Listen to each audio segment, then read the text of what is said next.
Bom, Gil, vamos dar só uma explicação aqui do que é nosso fórum.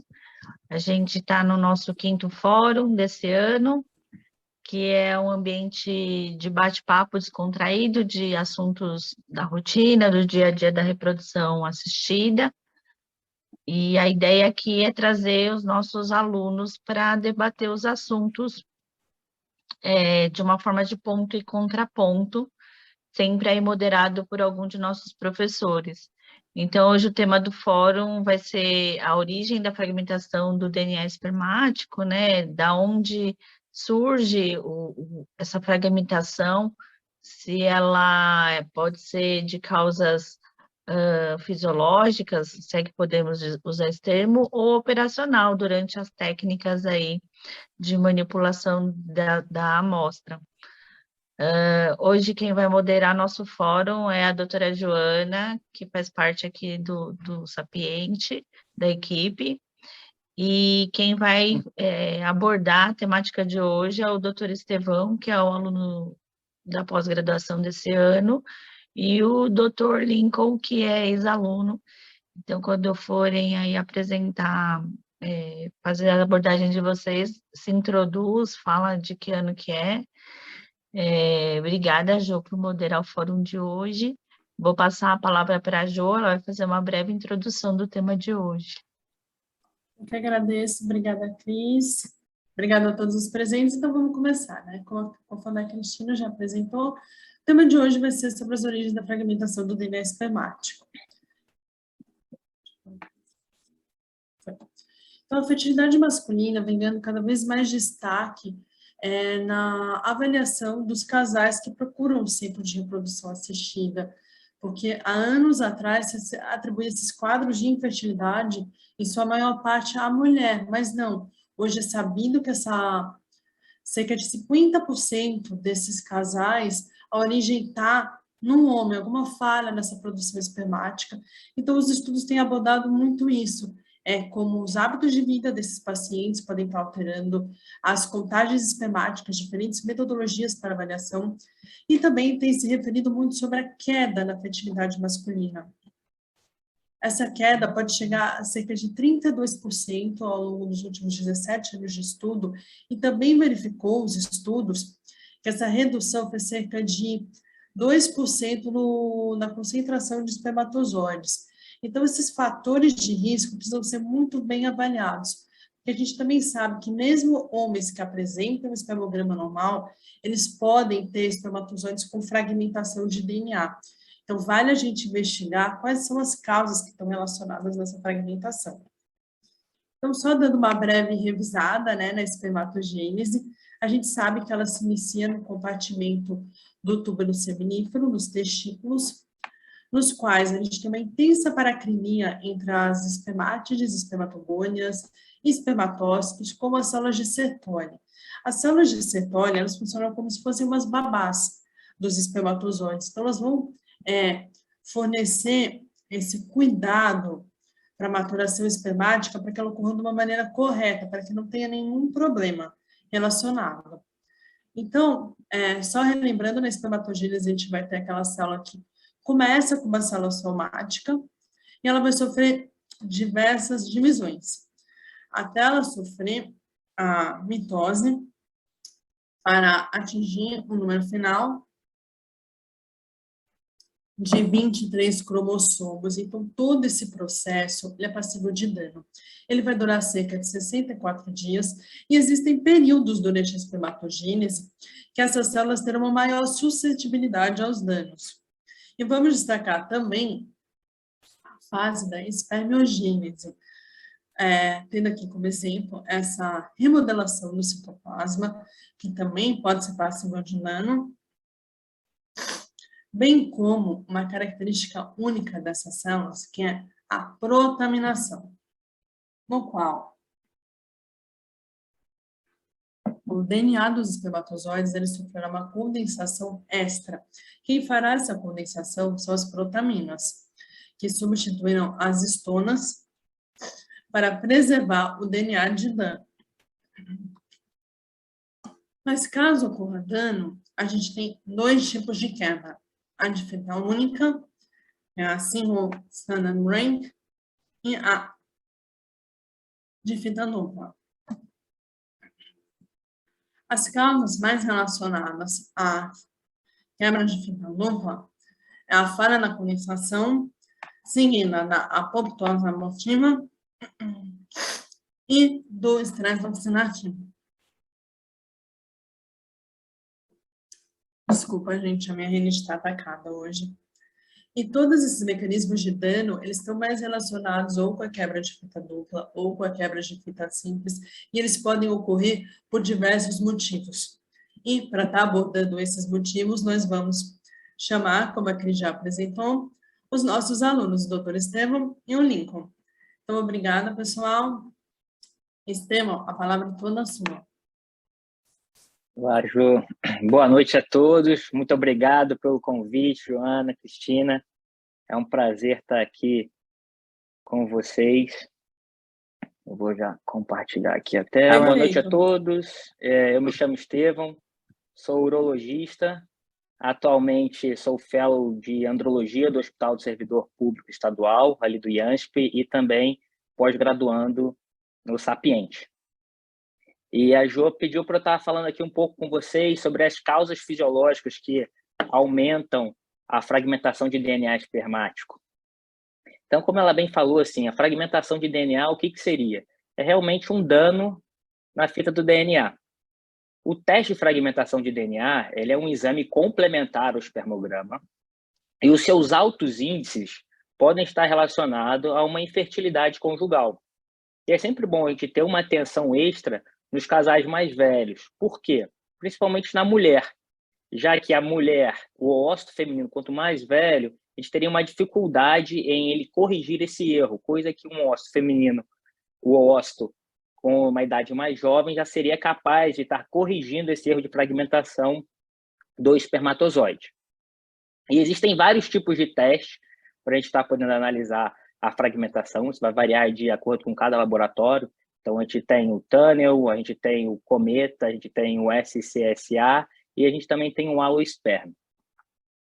E como vão ocorrer essas alterações?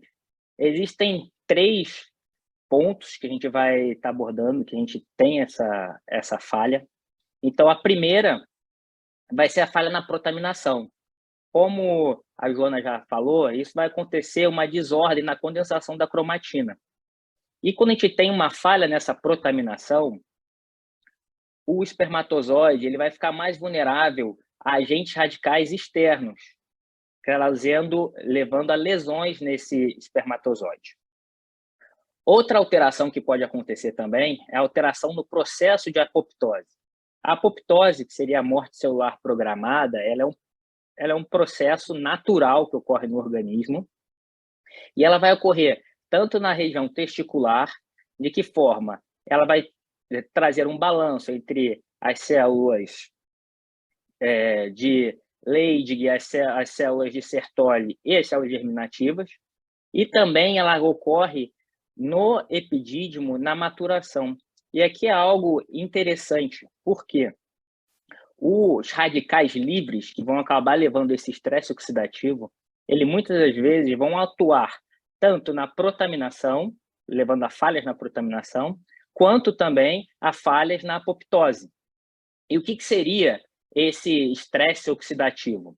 O estresse oxidativo ele vai ser um desequilíbrio entre os radicais livres, que serão os metabólitos da célula, principalmente derivados da respiração celular, e os antioxidantes que nós temos no nosso corpo.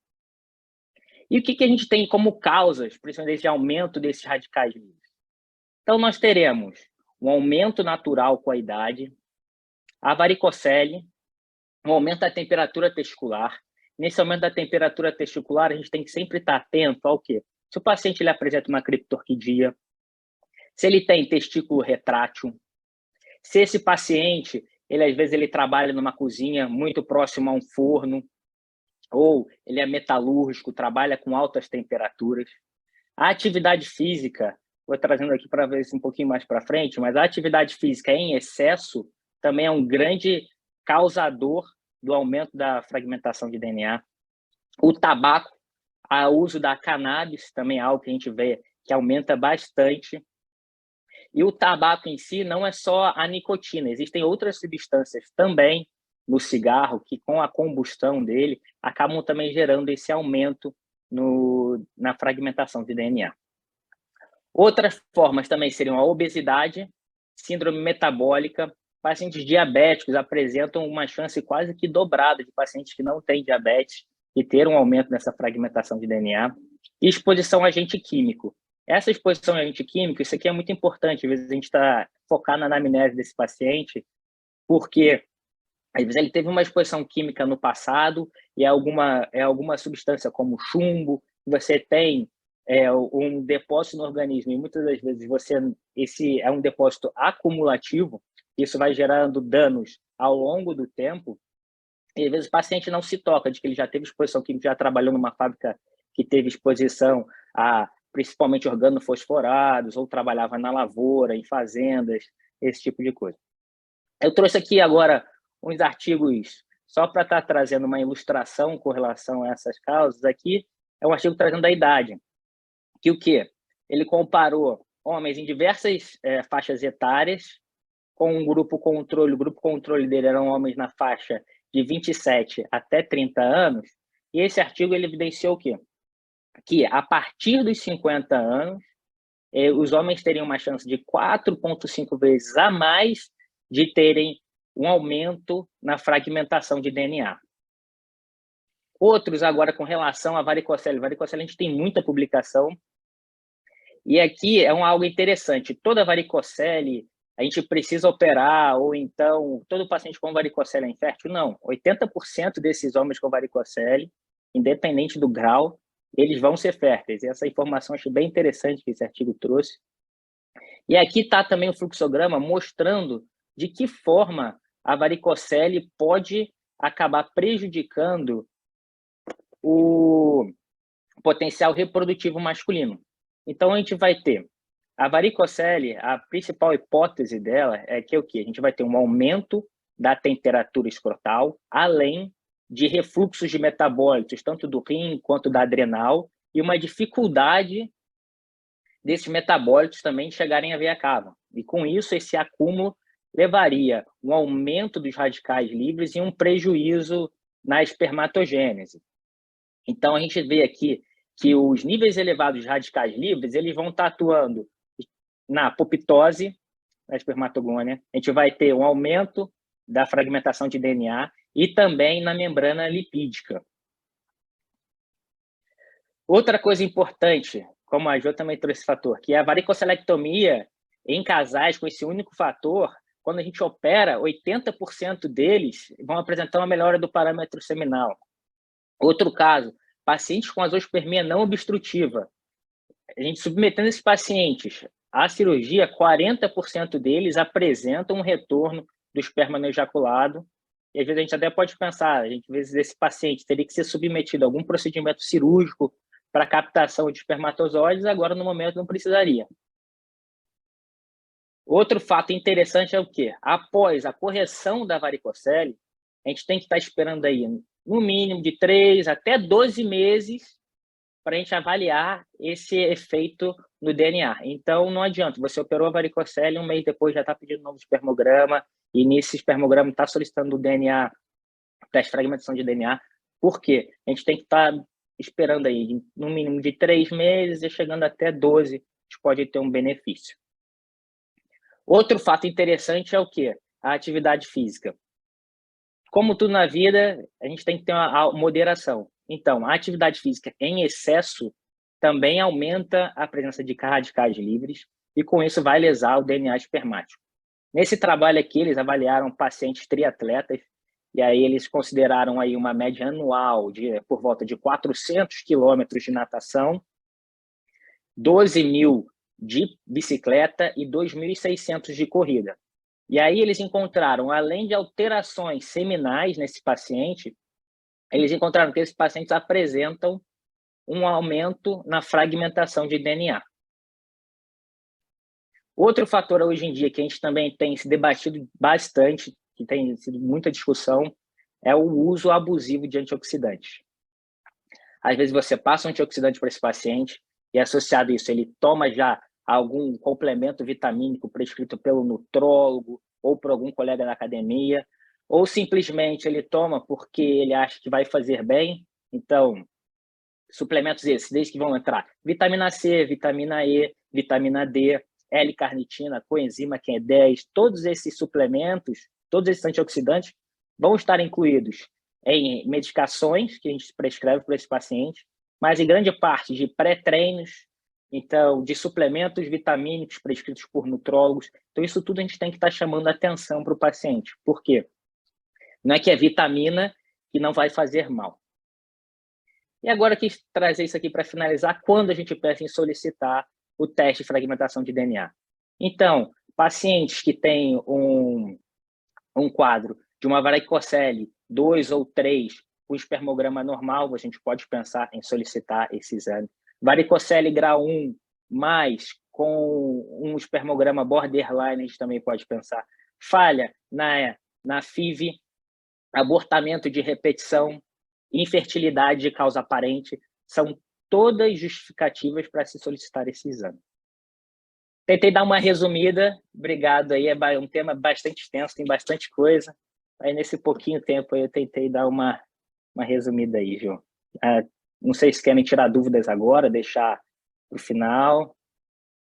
Acho que para o final, né, Cris, a gente termina a nossa discussão e abre para todo mundo. Então tá bom. Obrigada, Estevam. Lincoln, a palavra é toda sua, só compartilhar a tela. Pode deixar. Eu queria agradecer também pelo convite. Deixa eu compartilhar aqui. Vocês estão vendo a minha tela direitinho? Sim. Certinho. Deixa eu só...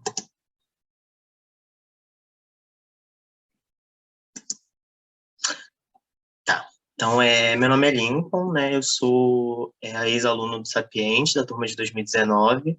Atualmente, eu estou trabalhando no Banco de Sêmen do Rio de Janeiro e fazendo um mestrado na UFRJ. Eu vou falar aqui um pouco para vocês sobre as origens operacionais da fragmentação do DNA. Então, a integridade do DNA do espermatozoide ela é crucial para a efetiva formação do embrião. Mas o espermatozoide ele é uma célula que é muito suscetível aos danos, principalmente por estresse oxidativo, porque é uma célula que possui baixa capacidade antioxidante, porque perde grande parte do seu citoplasma no processo da espermiogênese, que até a Joana comentou, né? O oócito, ele consegue reparar os danos nesse DNA do espermatozoide após a fertilização, mas até certo ponto. Dependendo da extensão desse dano, o oócito ele não vai ter maquinário suficiente para fazer esse reparo e pode prejudicar a fertilização e até a não formação do embrião. Os principais mecanismos que podem levar à fragmentação são o calor, a radiação e o estresse oxidativo. Esses mecanismos eles podem ser por formas fisiológicas, como foi apresentada na última palestra, mas a manipulação dos espermatozoides no laboratório ela também pode afetar essas células. Aqui eu coloquei um esquema de um artigo, desse artigo aqui de baixo, que mostra vários aspectos do laboratório que podem afetar os espermatozoides. Eu vou falar sobre cada um separadamente.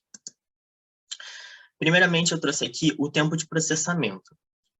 A amostra, o ideal é que a amostra ela seja processada em até 60 minutos após a ejaculação. Após esse tempo, pode ser que as células que estão ali no ejaculado comecem a formar essas espécies reativas de oxigênio que vão afetar os espermatozoides, né? Porque ela vai estar ali exposta ao ambiente. Outra exposição que pode afetar essas células é a exposição prolongada à luz visível. A luz visível ela pode induzir também a formação de espécies reativas de oxigênio, levar ao estresse oxidativo, e aqui eu usei um exemplo clássico do laboratório, que é o microscópio, né? Que é muito necessário para a gente conseguir ver essas células. Só que quando você coloca uma amostra ao microscópio, ela está muito próxima à luz, né? E pode ser que, se deixar essa amostra no microscópio por muito tempo, vai afetar essas células. É muito importante também que tenha um controle de qualidade muito estrito dos meios de cultura utilizados. E aí eu estou falando de armazenamento, armazenar os meios de cultura à temperatura adequada, ter um controle do pH, utilizar os meios mais adequados para a finalidade do que está sendo feito com a amostra, para evitar ao máximo que essa célula ela seja prejudicada por esse meio de cultura. Outro ponto é a incubação. Muitas vezes o sêmen ele é processado e ele fica na incubadora aguardando o momento da fertilização. Só que esse equipamento ele tem que ser muito bem monitorado no laboratório de reprodução humana assistida. Principalmente a temperatura, ela deve ser mantida na temperatura ideal, porque uma alteração brusca de temperatura, ela também pode gerar esse estresse oxidativo que vai afetar os espermatozoides. No caso de uso de meios não tamponados, também é muito importante verificar se o controle de gases da estufa está adequado para não ter também essa alteração brusca de pH, que também vai afetar a amostra. O próprio processamento seminal, que tem como objetivo separação dos espermatozoides móveis dos outros componentes seminais, como espermatozoides imóveis, células redondas e o próprio líquido seminal, pode afetar as células, né? Os principais métodos de processamento seminal que a gente utiliza é o gradiente descontínuo de densidade e o swing-up. Aqui eu coloquei um esquema de como é feito o gradiente. No gradiente, o sêmen ele é colocado em cima de 2 camadas de uma solução de sílica coloidal em concentrações diferentes, uma mais concentrada e uma menos concentrada. Esse tubo ele vai para a centrífuga e a força da centrifugação vai fazer com que os espermatozoides sejam impelidos para o fundo do tubo. Ele vai formar um pellet, né? Que é com esses espermatozoides. E também pelo fato das 2 soluções terem concentrações diferentes, vai haver um filtro, né? Esses espermatozoides vão ser filtrados, e esses que estão aqui no pellet seriam os melhores espermatozoides, os que estão móveis e tudo mais. Esse pellet ele tem que ser ressuspendido no meio de cultura e passar por uma nova centrifugação para tirar todos os componentes tóxicos do gradiente, e no final das contas, esse pellet aqui que vai ser utilizado na reprodução, na técnica de reprodução de escolha. A centrifugação, ela por si só, ela pode afetar os espermatozoides. Porém, pelo menos pela literatura, pelos artigos que eu vi, esse dano ele não chega a ser maior que o benefício. Né? Existe, porque a gente está fazendo o processamento seminal justamente para selecionar os melhores espermatozoides. Porém, se a amostra ficar por longos períodos na centrífuga, seja por colocar o tempo errado, não o tempo recomendado, ou então ter que fazer uma nova centrifugação, porque na hora de tirar o sobrenadante saiu um pouco do pellet, aí tem que refazer a centrifugação, isso pode levar ao aumento da temperatura e afetar a formação de estresse oxidativo e tudo mais, e afetar o DNA do espermatozoide. Também pode acontecer o estresse mecânico no caso da centrifugação ter uma força, uma velocidade maior do que recomendada para esse tipo celular. O swing-up é a outra técnica, né, que eu falei. No swing-up, o sêmen ele é colocado no fundo de um tubo com meio de cultura, e esse tubo ele vai ficar no ângulo de 45 graus, na temperatura de 37 graus Celsius, por 45 minutos a 1 hora, isso aí vai depender mais do protocolo do laboratório. Durante esse período, os espermatozoides eles vão nadar em direção ao topo do meio, e aí esses espermatozoides que conseguirem chegar lá em cima vão ser retirados, vai ser retirado esse sobrenadante para ser utilizado na técnica de fertilização. Aí, novamente, a técnica por si só, ela não induz a formação de estresse reativa de oxigênio, mas isso acaba acontecendo por esse período de incubação. Mas essa formação de espécies reativas de oxigênio ela pode ser muito maior se for feito essa técnica com uma amostra, por exemplo, que tenha alta concentração de células redondas. Então, é importante que a escolha do processamento ele leve em conta toda a qualidade seminal do paciente. Porque aí, nesse caso, de alta concentração de células redondas, não é recomendado ser realizado o swing-up, porque pode prejudicar mais do que ajudar. O próprio congelamento seminal, ele também pode afetar o espermatozoide, né? O congelamento, a técnica de congelamento que é mais utilizada na rotina atualmente para o sêmen é o congelamento lento ou congelamento rápido, que é uma vertente do congelamento lento, né? E não a vitrificação, como ócitos embriões. Existe a vitrificação de espermatozoides, mas ela não é largamente utilizada como congelamento lento. E no caso do congelamento lento, essa amostra, né, ela vai ter uma diminuição de temperatura gradual. Então, assim, é muito importante... e ela pode afetar os espermatozoides, inclusive espera-se que após o descongelamento tenha 50% da vitalidade dos espermatozoides da amostra. Então, é muito importante no congelamento seminal seguir muito bem o protocolo, né, que foi validado no laboratório, ou o protocolo do fornecedor, em questão dos tempos que a amostra vai ficar nas temperaturas diferentes, no uso de crioprotetor, na diluição, para a gente poder evitar ao máximo ter a perda, né, ter o dano no espermatozoide. Então, eu trouxe aqui várias causas da fragmentação que podem ser causadas pelo laboratório. Então, o que a gente pode fazer para melhorar essa situação?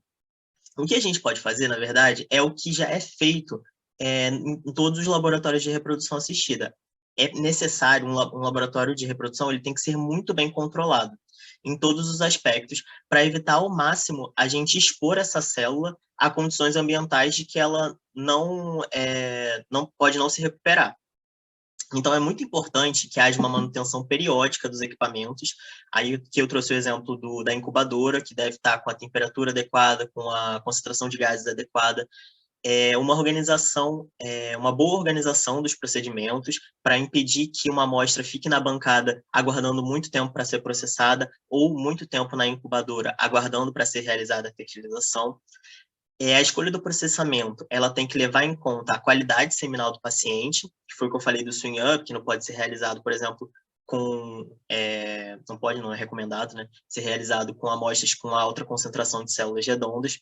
O controle periódico da validade dos meios utilizados, né, ou de qualquer reagente utilizado, né, no caso aqui é porque eu falei dos meios de cultura, para impedir que esses meios acabem prejudicando os espermatozoides e seguir os protocolos, se não do fabricante de cada produto, do protocolo que foi validado no laboratório com os melhores resultados possíveis, para assim a gente conseguir, ao máximo, ajudar o paciente, né, a ter essa fertilização, formação do embrião e, por fim, gravidez e, por fim, o nascimento com um bebê em casa.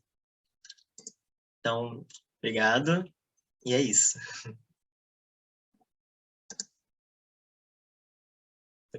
Obrigada, Lincoln, pela apresentação também, as pontuações, né, onde podem ocorrer os problemas, e convidamos a todos para fazer as perguntas. Alguém tem alguma dúvida?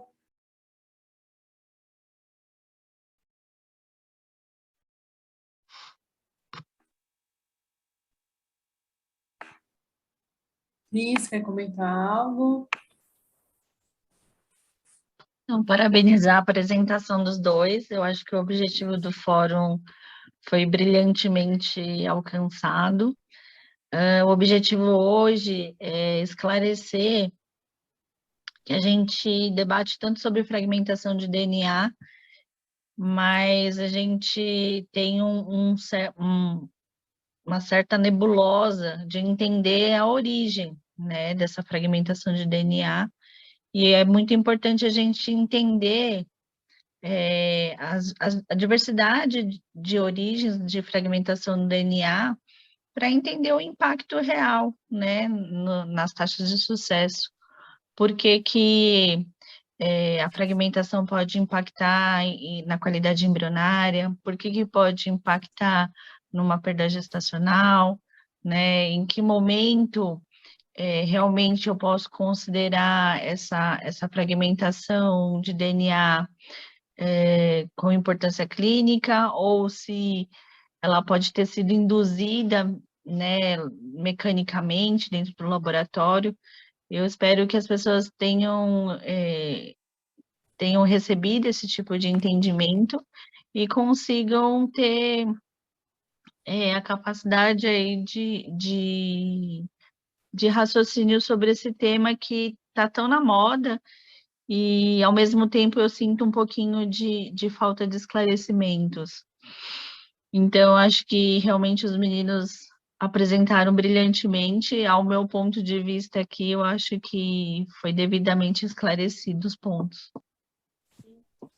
Um dos participantes levantou a mão, doutor Ricardo, me convidamos para abrir seu microfone. Boa noite, gente. Ricardo Nascimento, de Florianópolis, da Fecundare. Depois eu abaixo a mão aqui. Bom, eu achei muito bom, concordo com a Cristina, isso é esclarecedor, né? Cada vez é um tema mais frequente no nosso dia a dia. E eu queria aproveitar e perguntar para o Estevão, está correta a minha pergunta, a minha pronúncia, Estevão? Tá certinho, doutor. Legal. E para o Lincoln também, algumas coisinhas, eu não sei se a gente está avançando no tempo e vocês, por favor, me interrompam, porque florianopolitano fala bastante. Então, eu queria perguntar para o Lincoln, né? Se, na tua opinião, Lincoln, quando a gente encaminha os homens que vão fazer vasectomia para uma preservação dos espermatozoides, se todos eles, todos eles, né, porque os que têm fatores de risco, a gente deveria fazer previamente uma fragmentação espermática, já que o congelamento vai influenciar nisso depois na amostra? Estevão, também, por favor, né? Eu tenho algumas perguntas aqui. São só 20, tá? Manda ver, doutor. Lincoln, você quer responder? Eu posso... Não, é assim, doutor? Tu quer falar? Posso falar depois? Não, pode falar.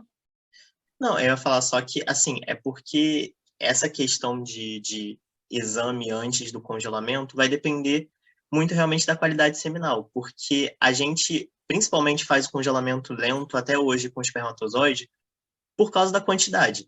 Porque se você pensa numa perda de 50% de 39 milhões, ela não é tão expressiva quanto você pegar, sei lá, 5 ócitos e perder 50%. E aí é muita coisa. Então, eu acho que, principalmente antes do congelamento, na verdade, eu acho que o congelamento ele deve ser feito assim, se tiver espermatozoide, né? Porque é uma forma de tentar preservar e ele não é assim, quando o paciente tem uma qualidade seminal muito baixa, ele não é necessariamente uma garantia, mas é uma forma de tentar guardar aquela célula ali que pode não ser mais produzida. No caso da vasectomia, normalmente os pacientes eles têm uma qualidade seminal boa para a média, né? Então, não é um caso que vai afetar tanto a fragmentação. Aí é mais preocupante essa perda em caso de pacientes que estão com câncer, por exemplo, porque o câncer por si só ele pode prejudicar a amostra, não só a quimioterapia. Então, a gente vê muitos casos de pacientes que vão congelar antes da quimioterapia que tem muito pouco espermatozoide. Sim. Então, eu acho que é mais relevante nesse caso do que num pré-vasecto, por exemplo. Perfeito. Obrigado.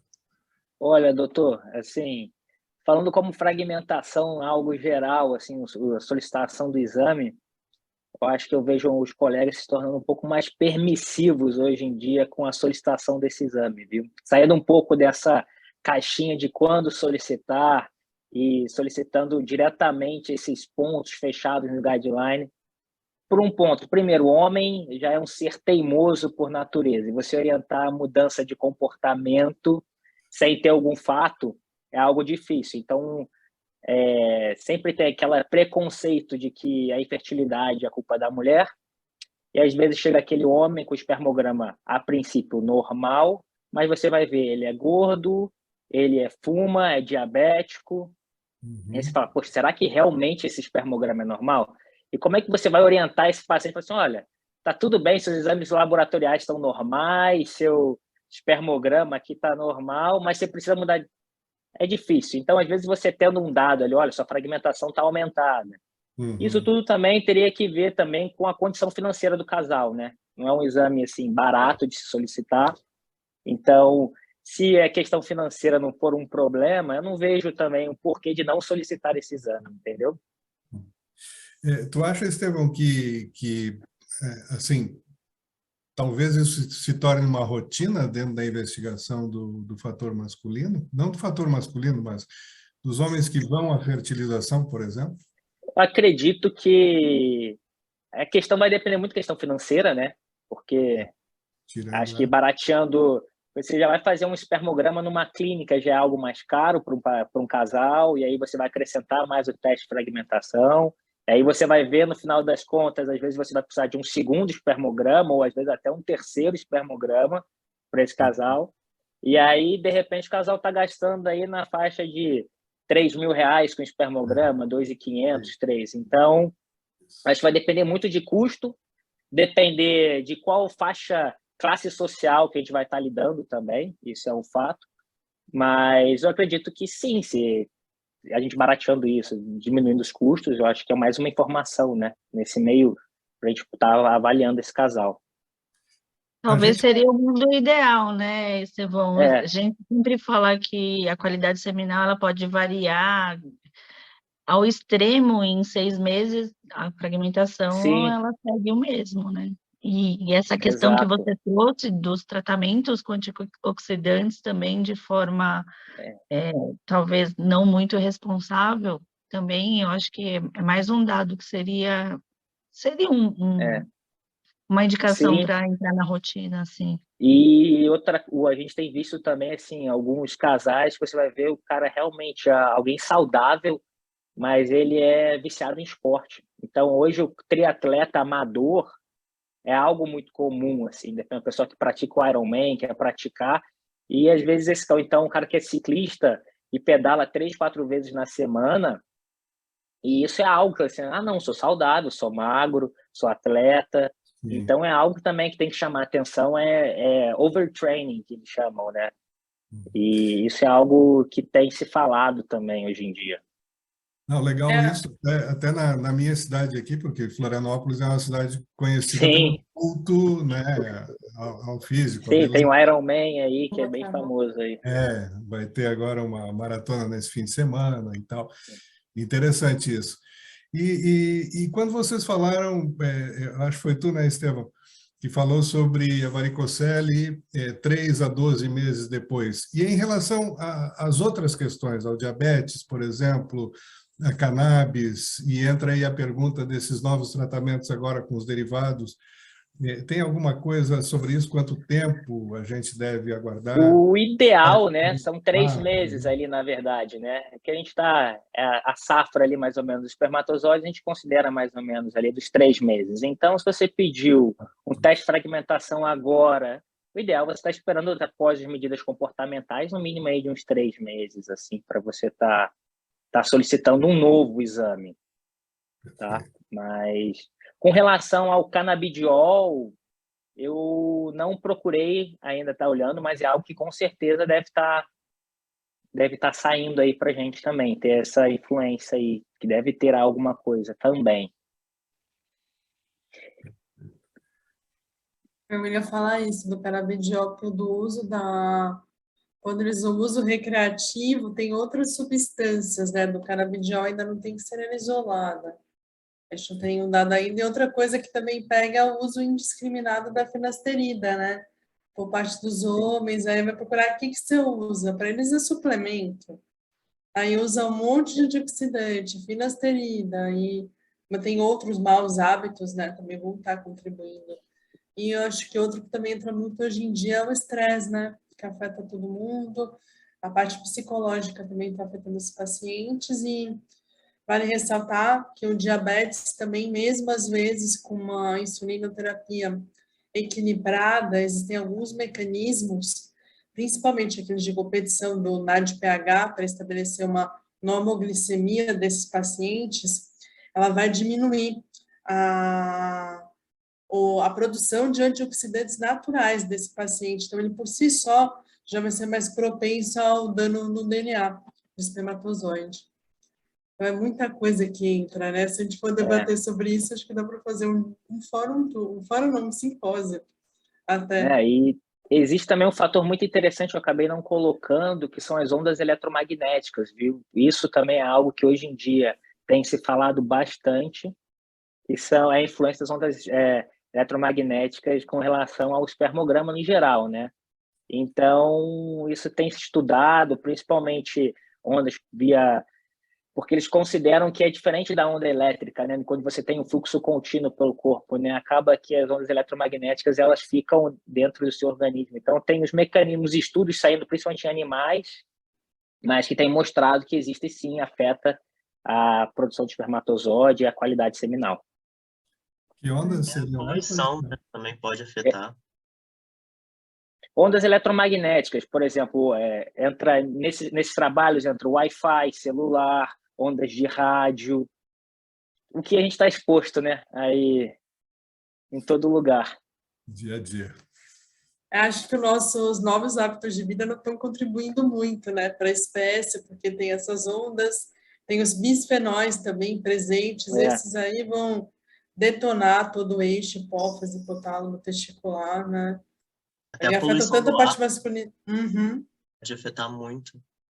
Então, lá no bolso, né, perto, né, da parte do abdômen, tem muito, muito, muito fator que pode estar influenciando, né? E às vezes o conjunto deles, né, também está relacionado com esse decréscimo na qualidade da fertilidade masculina. Ô, Estevão, posso fazer uma pergunta aí para você? Excelente apresentação sua, parabéns, sua, do Lincoln, viu? Vocês estão de parabéns, a Joana, a Cristina, pela dinâmica da palestra. Eu tenho uma dúvida em relação a custo-benefício, porque eu trabalho numa região, né? Eu sou Wilson Jacoldi, sou de Presidente Prudente, eu trabalho numa região que é uma região bastante carente no estado de São Paulo, e eu gostaria de saber de vocês, quem está nos ouvindo, se tem alguma experiência em relação à fragmentação do DNA, custo-benefício, esses pacientes que você, em vez de fazer, vamos falar assim, a técnica da fragmentação, você levar direto esses pacientes para Zymote, né, para selecionar esse espermatozoide em melhores condições para fazer a fertilização.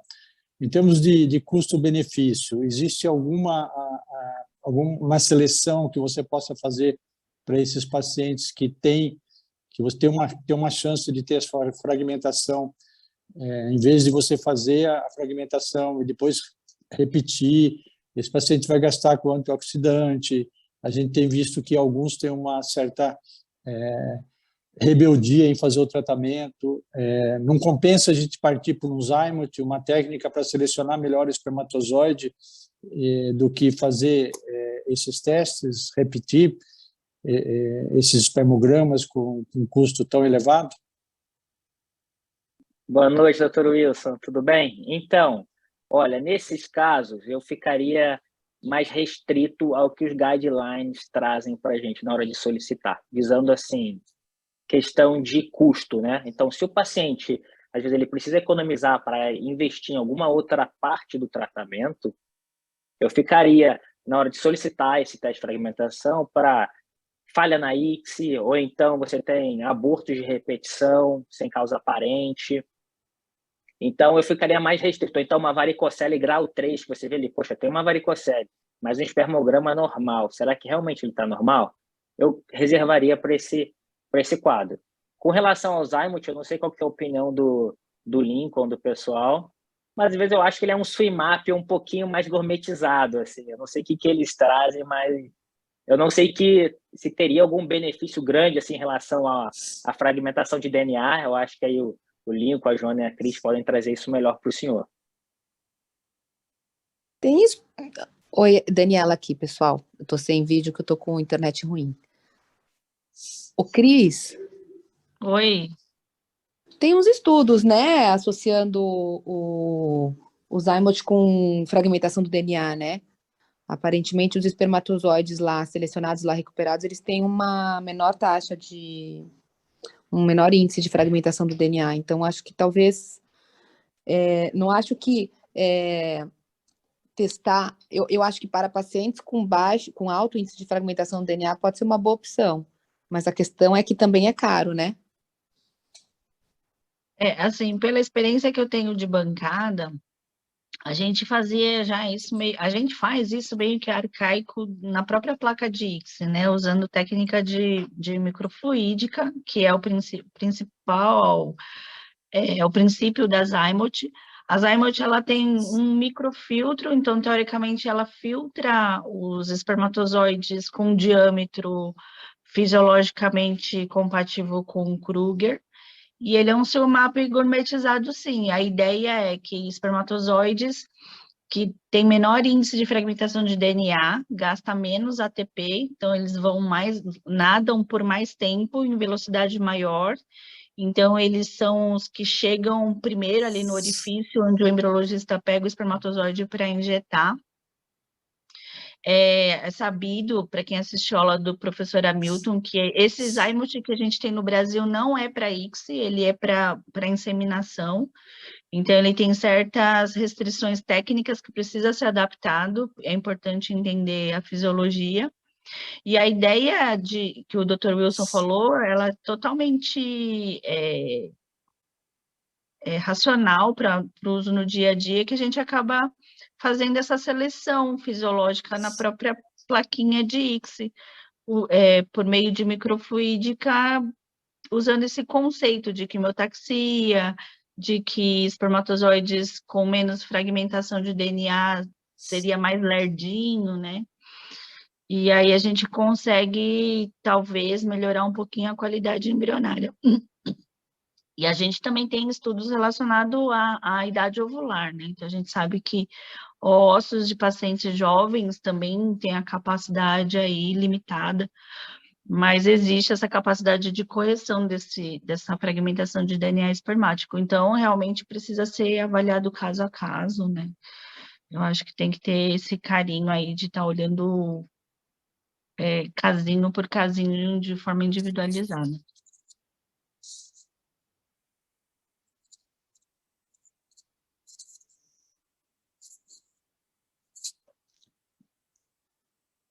Alguém mais completar? Lincoln? Que o microfone estava mutado. Mas eu ia falar só que eu concordo com o que o Estevão falou em questão e principalmente nesses casos de pacientes de baixa renda, talvez não seja realmente necessário o teste de fragmentação para todos. É necessário ter uma análise, como a Cris falou também, de caso a caso. Até porque a gente está falando a gente não sabe de que amostra que a gente está falando. A gente está falando de uma amostra que já tem pouco espermatozoide, já é um óligo, já é um paciente que tem um espermograma sabidamente ruim ou sabidamente bom, né? Então, isso vai depender de cada paciente. E, assim, eu acho que o teste de fragmentação é uma informação importante que ajuda na escolha da técnica e no procedimento, né, que o médico vai escolher para o paciente, vai seguir. Mas, nesses casos que o paciente não tem condições de arcar com os custos, às vezes vale mais fazer um processamento seminal personalizado para ele, né? No caso, assim, uma boa escolha de qual processamento seminal utilizar, do que fazer vários testes para chegar à mesma conclusão de que a gente já tem, entendeu? Acho que a gente podia ver, eu não sei se a Dani ainda está por aí, acho que vale a pena a gente questionar o caminho disso, né? A gente tem estudos aí dentro da inteligência artificial, da morfodinâmica, e estudos com predição de estado cromossômico do embrião. Será que isso não anda de mãos dadas com a fragmentação de DNA? De repente, realmente não é necessário pensar em introduzir fragmentação de DNA na rotina, visto que a gente tem acompanhado essa evolução tecnológica aí. Você acha que em breve não, acho que a um médio, longo prazo aí a gente deixe de fazer esses testes de fragmentação e consiga avaliar só com a qualidade do embrião, Dani? Acho que sim. O que a gente sabe até agora, a gente até apresentou no ESH agora, né, o nosso trabalho lá, o oral era sobre isso. O efeito da fragmentação do DNA, do índice de fragmentação do DNA na morfocinética do embrião. E realmente, embriões de pacientes com alto índice de fragmentação do DNA, eles têm um tempo maior para aparecimento e desaparecimento de pronúcleo, formação de 2, 3, 4, 6, 8 células morulação e blastulação. Então, a gente já sabe isso daí, né, que a fragmentação do DNA aparentemente influencia na morfocinética do embrião. Então, eu acho que sim. Eu acho que a gente vai chegar lá no futuro nesses algoritmos, né? Aí a gente vai fazer o inverso. Então, pegar as características do paciente e predizer a implantação, a qualidade do embrião, que é o que a gente quer. Porque não... E acho que, não dito o contrário, isso, né? dentro desse nosso fórum aqui, acho que cabe a gente ter olhos para isso também, né? Para realmente entender se a fragmentação é do paciente ou se é limitação da técnica. Pois é.